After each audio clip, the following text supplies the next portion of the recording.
Hello everybody, it's Mr. G and welcome to Remote Learning. It's time for some A-R-T. That's right.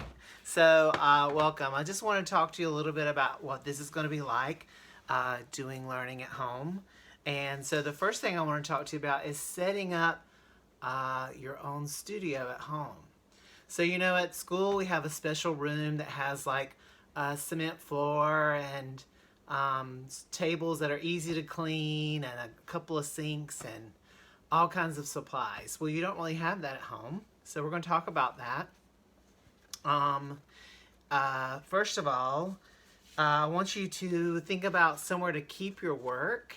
So sometimes you're just gonna be talking and learning about art, but some days you're gonna be making stuff. So you can actually create a folder. It can just be as simple as a piece of newspaper, but just a place where you want to always keep the work that you have made. And sometimes it might be three-dimensional work.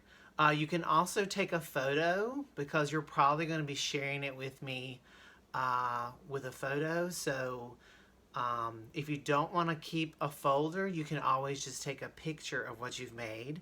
And I'll give you details later of how to share stuff with me. So don't worry about that right now. Right now we're just getting started, so I'll give you more information later about how to share whatever you make with me. So next we're going to talk about your workspace. So at school we use a big table, and you might want to use a table. You can use your kitchen table might work. You may have your own special table, a desk.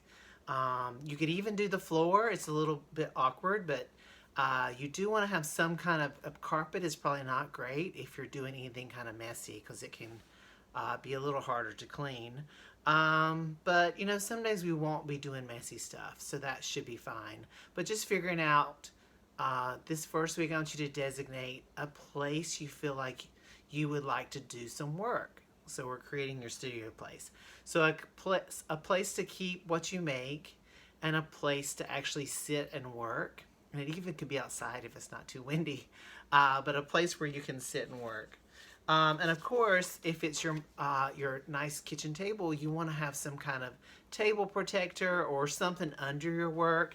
The best kind of table protector, you can see this one. Somebody's been having some fun right there.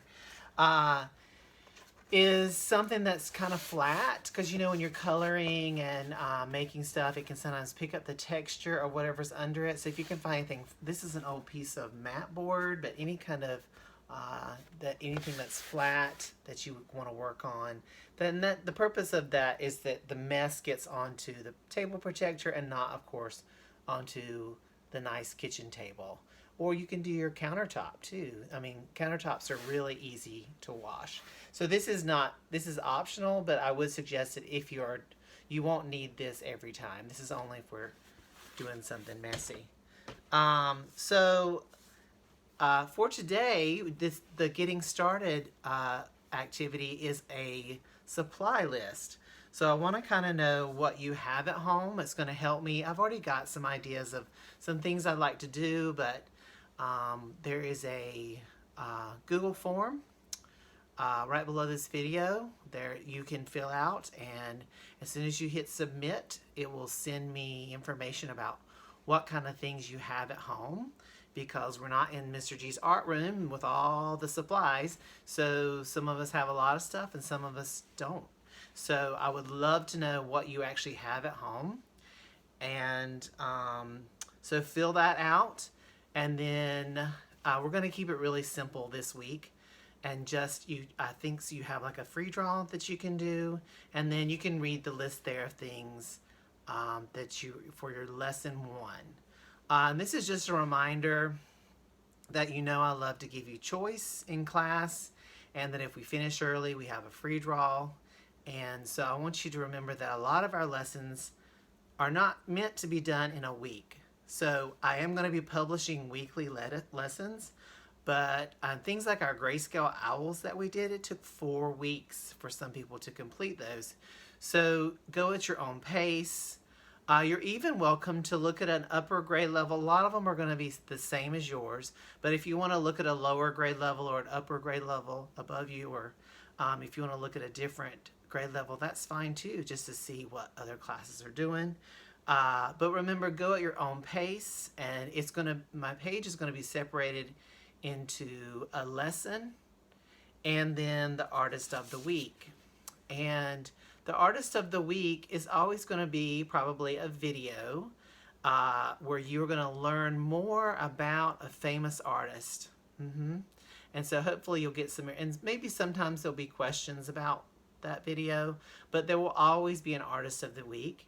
And if you're having a busy week and all you do is watch the artist of the week video, that's fine. But it's going to be a lesson and an artist of the week every week. But you take your time and you go at your speed, because you know we all go at different paces when we're doing artwork. So I hope that clarifies what to expect this week. And the weeks coming up, you can already see some of the dates at the bottom that are coming up next. And I wanted to let you know that I have office hours every Monday through Friday from 1 to 2. And what that means is that is a good time. I'm checking in. I'll be on my computer for sure, checking in, checking my emails. Emails will probably be the best way right now.